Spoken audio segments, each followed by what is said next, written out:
Señor les bendiga, amada iglesia, el Señor les bendiga. Esta es una invitación especialmente para nuestra gran fogata navideña que se llevará a cabo próximamente.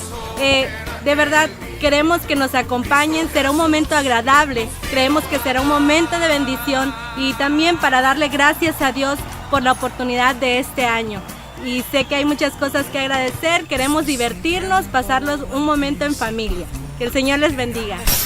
Hola chicos, soy tu pastora de jóvenes para decirte la fecha de la gran fogata. 21 de diciembre es día viernes. El punto de reunión es en el templo a las 6 de la tarde. Contaremos con transporte totalmente gratis de ida y de regreso. El lugar en el rancho El Paraíso, muy conocido, el rancho del hermano Manuel Galindo. Te esperamos y no te olvides llevar un invitado porque será de gran bendición. Dios te bendiga. Muy bien chicos, los esperamos a nuestra gran fogata navideña donde tendremos la elección de nuestras candidatas a reina, donde tú, sí, tú, el que vas a ir, vas a tener la oportunidad de votar por la que tú quieras.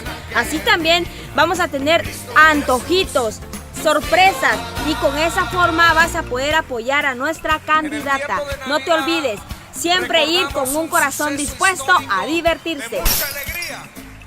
No faltes a nuestra fogata navideña 2018.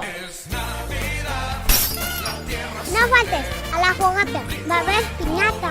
Compartirán la dicha y el gozo que en aquel día Cristo Jesús nos dio.